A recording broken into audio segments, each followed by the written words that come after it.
You know, the loudest storms, they often hide the deadliest silences. Right. They completely take over your senses. Exactly. I mean, think about when a heavy downpour hits.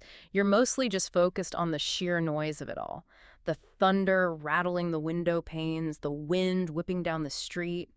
It really just commands your attention. Oh, absolutely. You duck inside, you shake off the water, and your focus is, well, it's entirely on the elements. Yeah, and it creates this sort of shared tunnel vision. Everyone is just looking down, pulling their collars up, rushing toward the nearest awning, Yeah. Nobody is actually paying attention to the people right next to them. which makes it the perfect cover. It really does. And that actually brings us to our mission for today's deep dive. So, welcome. Today we are taking you to a rainy Friday night in the coastal town of Mintwapa. A very busy night, despite the weather. Right. The rain is just falling heavily, sweeping across the dope sky, and locals are ducking into bars, lodgings, roadside restaurants, really just anywhere to escape the chill. Just trying to stay dry. Exactly. And in the middle of this chaotic rush, a couple walks into this quiet, unassuming place called the Blue Palm Inn. It's shortly after 9 p.m. And they just slip in entirely unnoticed by the crowd. Yeah. And at first glance, it presents as a standard, unremarkable check-in. I mean, the kind of thing that happens thousands of times a night across the country. Right. But we're going to reconstruct the timeline of what happened next. Yeah. Because by sunrise, the room they checked into, room 12, would become the epicenter of a massive nationwide manhunt. Yeah, and we aren't just tracing the timeline of a crime scene today. We're pulling together eyewitness accounts, CCTV footage, and one incredibly haunting piece of digital evidence. Which really changes the whole narrative. It does. We're doing this to explore the deadly, often invisible silence that surrounds domestic violence. We want to look at how a tragedy of this magnitude manages to just, well, hide in plain sight. And to understand the explosive aftermath of that night, we really have to rewind to the subtle, chilling details of their arrival. Yeah. Because when you synthesize the witness statements from the lobby, you start to notice these very specific micro-expressions. They paint a drastically different picture than just, a couple getting out of the rain. Okay, let's unpack this. Because the physical descriptions of the two individuals are, well, they're a study in contrasts. Let's start with the man. Right. The witnesses were pretty consistent about him. They were. Witnesses noted he was tall, heavily built, and dressed in civilian clothes. Just jeans and a jacket, clearly trying to blend in. But what really caught people's eye was his posture. Yeah, it wasn't the relaxed, slouched posture of someone just on a weekend getaway. No, not at all. He moved with a very specific, rigid discipline. Shoulders back, constantly scanning the environment, movements very measured. It's the unmistakable kinetic signature of military training. Right. And then you look at the woman beside him, and the sources describe her as visibly uneasy. Very anxious. Yeah, she's only carrying a small handbag. No luggage for a long stay or anything like that. But the detail that really stuck with me is that she actively avoids making any eye contact with the receptionist. She just keeps her head down. Exactly. It makes me think of a coiled spring. I mean, if you look at a coiled spring sitting on a table, it isn't making a sound. Right. But if you really stare at it, you can see the sheer kinetic potential, the tension locked inside the metal, her demeanor, the lack of bags, the lowered eyes, the physical unease. It's this subtle, really tragic physical manifestation of dread. Oh, that coiled spring analogy is perfect here, because you have to ask yourself, why does a hotel receptionist who is standing there staring right at this tension just hand over the keys and say, here's room 12? Right. Why not say something? Exactly. And it's not malice. It really comes down to a psychological phenomenon called normalcy bias. Normalcy bias. Yeah. Human brains are wired to conserve energy by interpreting ambiguous situations as non-threatening. Oh, I see. It's like when you hear a car alarm going off down the street. Your brain doesn't instantly think, oh, a grand theft auto is in progress. Your brain just thinks, someone accidentally sat on their peas again. Exactly. We rationalize away the danger to avoid social embarrassment and to just keep the assembly line of our day moving. Right. We don't want to make a fuss. We are socially conditioned to mind our own business, especially in public spaces. So the receptionist casually handing over the keys is just the brain defaulting to the narrative of a normal, stressed, married couple. Yeah. But when you strip away that bias and look at the military posture paired with her active avoidance, well, it sets a very dark psychological stage. It really does. And that polite social conditioning effectively seals the door to room 12. It does. I mean, even as they are climbing the stairs, witnesses reported hearing them arguing. But it was muffled. kept just low enough to feed into that normalcy bias you mentioned. This is another private argument. Right. But once they are inside that intensely private space, the mask drops. Now, for a few hours, nothing is reported. Then, post-midnight, the timeline escalates violently. Yeah, a hotel attendant who was working the late shift reported this sudden, jarring noise. He heard furniture moving violently across the floor right above him. Just a sudden eruption of noise? Exactly. It wasn't the sound of a bumped chair or like someone dropping a heavy bag. It was the unmistakable, erratic thudding of a physical struggle. Man, imagine being that attendant. You hear that, you freeze, you wonder if you should go up there, maybe knock on the door. It's a terrifying position to be in. It is. But before anyone intervenes, there's just silence. A heavy, terrible silence. Which is often the scariest part. Yeah. Now, usually bystanders in these situations tell themselves that the argument just burned itself out. Right. People calm down, go to sleep. That's the normalcy bias kicking in again. Exactly. But investigators discovered a digital cry for help that completely shatters that entire assumption. Just hours before her death, the woman sent a text message to her younger sister. Yeah. It simply read, "If anything happens to me tonight, know that I tried."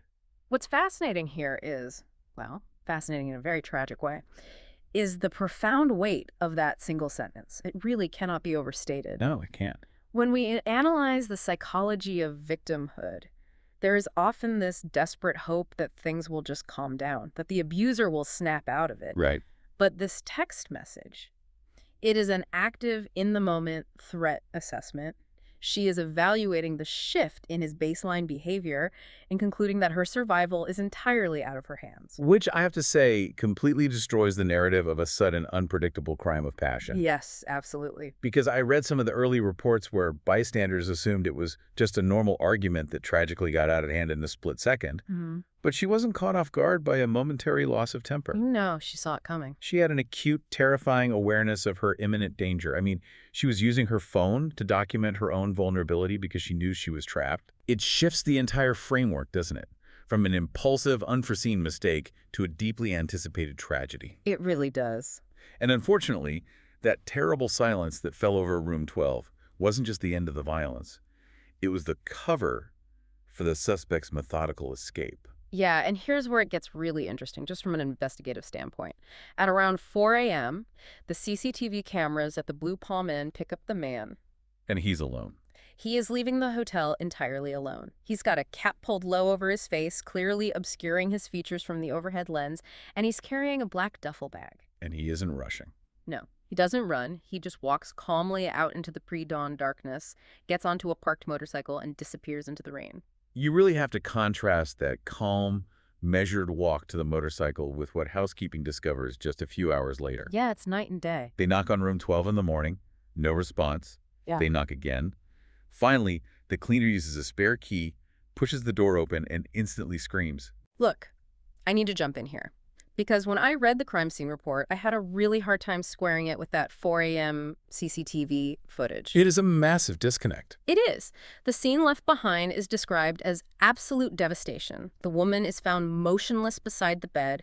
Half the room is completely destroyed. It's a horrific scene. There's a broken lamp smashed against the wall, shattered glass covering the floor, stained bed sheets. The report specifically notes a lingering smell in the air, a heavy mix of alcohol and fear. Yeah. To me, that looks like total chaos, a complete, total loss of control.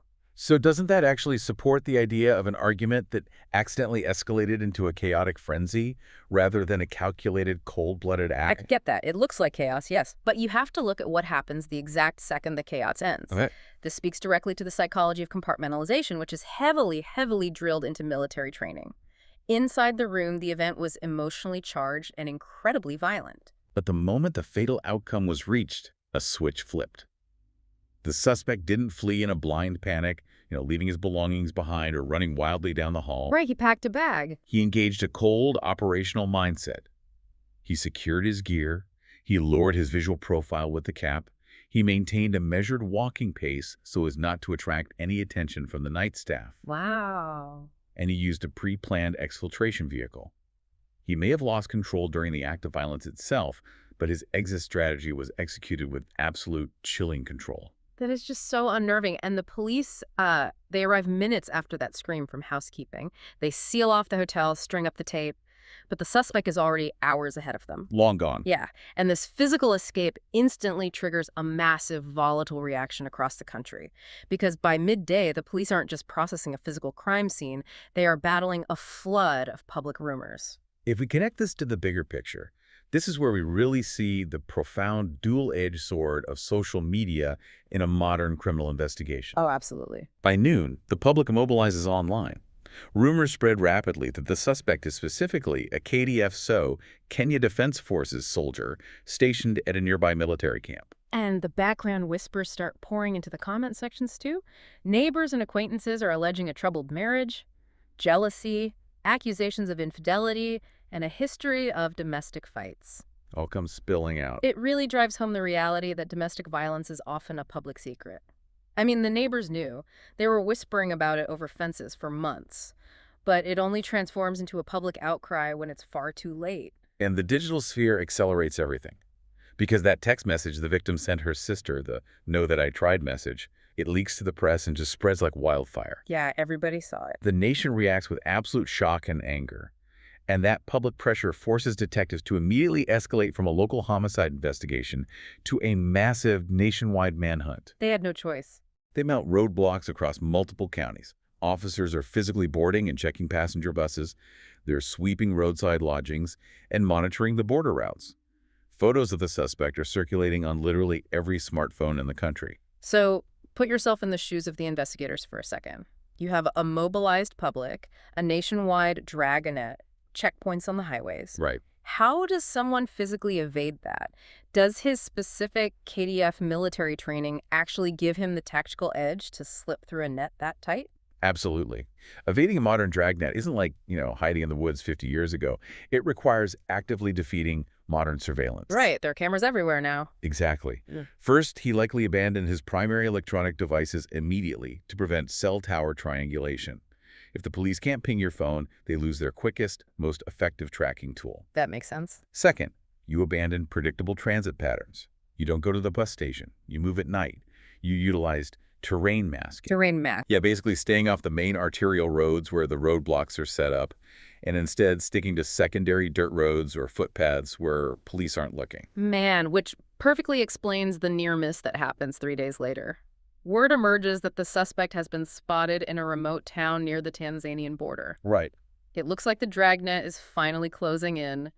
But before the specialized officers can actually converge on the location, he vanishes again. Just poof, gone. And that disappearance fuels rampant speculation online. Mm. Is he utilizing an underground network of friends and former colleagues to move between safe houses? Or maybe just hiding out in the bush. Or is he simply pausing near the porous border, gathering resources, preparing his next move across international lines? Nobody knew. And while the nation is treating this evasion like some high-stakes tactical thriller, the actual human cost is unfolding back at the victim's family home. It's just devastating. The contrast is gut-wrenching. Mourners are gathered under tarpaulin tents. Elderly women are crying openly in the courtyard. The sources describe the victim's mother sitting in a chair, completely speechless, just staring blankly into the distance. The shock of sudden, violent loss like that, it's paralyzing. It really is. A cousin of the victim provided a quote to reporters that I think really distills the core tragedy of this entire case.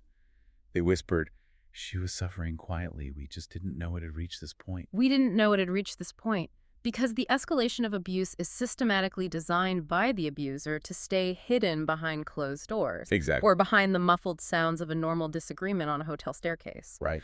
But just as the physical trail seems to go completely cold at the Tanzanian border, the case takes a really bizarre turn. A new piece of digital evidence surfaces, dragging the family's raw, unfiltered grief right back into the public spotlight. This raises an important question, really. A handwritten letter surfaces online, allegedly linked directly to the missing suspect. Yeah, I saw that. In this letter, the writer claims that the argument had gone too far, insisting that he never intended for anyone to die. Authorities flat out refused to confirm whether this letter was a genuine piece of evidence or just a cruel online fabrication. But genuine or not, The letter is out there. Millions of people are reading it. They're analyzing the handwriting, deboarding the intent on Twitter and Facebook. It's everywhere. Let's assume for a second that it is real, that he wrote it while on the run. To me, this doesn't read like genuine remorse at all. It reads like PR for a fugitive. Yeah, I would agree with that. I mean, claiming an argument simply went too far shifts the blame to the argument itself. It treats the violence like some natural disaster that swept through the room, rather than taking responsibility for his own hands, shattering that glass and breaking that lamp. It completely minimizes the agency of the perpetrator. Yeah. A genuine expression of remorse usually involves accountability. Right. This letter, if authentic, operates as a manipulative attempt to control the public narrative from the shadows. It's an effort to reframe a brutal one-sided killing as a mutual accident, laying the groundwork for public sympathy while he actively evades the justice system.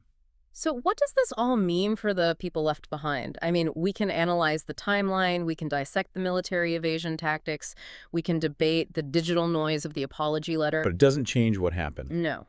For the family, as the sources explicitly state, none of that noise mattered anymore. We end up at the burial. And there is this profound, almost poetic tragedy to the weather here. Yeah. Our story started on a Friday night with heavy rain covering his arrival, masking the tension and giving them anonymity. And it ends with heavy rain falling once again as her white coffin is lowered slowly into the ground. The cycle of the weather really mirrors the cycle of grief here. The victim's father stood beside the grave, trembling in the downpour. He said softly, "No parent should bury their child like this." And as the soil covered the coffin, the mourners wept openly, their tears masked by the rain. And the suspect. He remains missing, somewhere beyond the reach of the police, beyond the reach of the roadblocks and all that public outrage. Still out there. He leaves behind a broken family, a string of unanswered questions, and a country forced to look in the mirror at the deadly silence of domestic violence. It serves as a stark, very uncomfortable reminder that the systems we rely on for safety, whether that's the vigilance of hotel staff, the intervention of bystanders, or even a nationwide police dragnet, they almost always react only after the silence has already been broken by irreversible violence. To wrap this up for you, our listener, we've taken a hard look at the tragic timeline of Room 12 at the Blue Palm Inn. We've explored the psychology of normalcy bias, the tactical reality of a nationwide manhunt, and the devastating human cost of abuse. It's a lot to process. It is. But before we sign off, I want to leave you with a different angle to ponder on your own. We've touched on the profound impact of the digital footprint in this case. Right. Consider that text message one more time. If anything happens to me tonight, know that I tried. That single sentence posthumously redefined the entire tragedy for the public. It proved premeditation. Exactly. It proved awareness. Our digital devices act as these perfect, silent witnesses to our lives. But right now, they mostly serve as evidence after the fact. Yeah, they help investigators piece together the timeline when it's already too late to change the outcome. But imagine the potential of that technology. If a single text message can change how an entire nation understands a crime the very next day, how might our digital records evolve? That's a great question. Could future technologies act not just as a breadcrumb trail for detectives, but as real-time lifelines? Imagine systems that could detect the escalation in a voice, or the sudden erratic movement of a phone, and automatically pierce that terrible silence of a hotel room before the damage is done. Shifting our technology from a tool of hindsight to one of active, life-saving intervention. Because until we figure out how to hear those silent alarms in real time, the rain is just going to keep washing away the tracks. Thanks for joining us on this deep dive. Keep asking the hard questions. Keep looking beyond the surface. Listen, like, subscribe.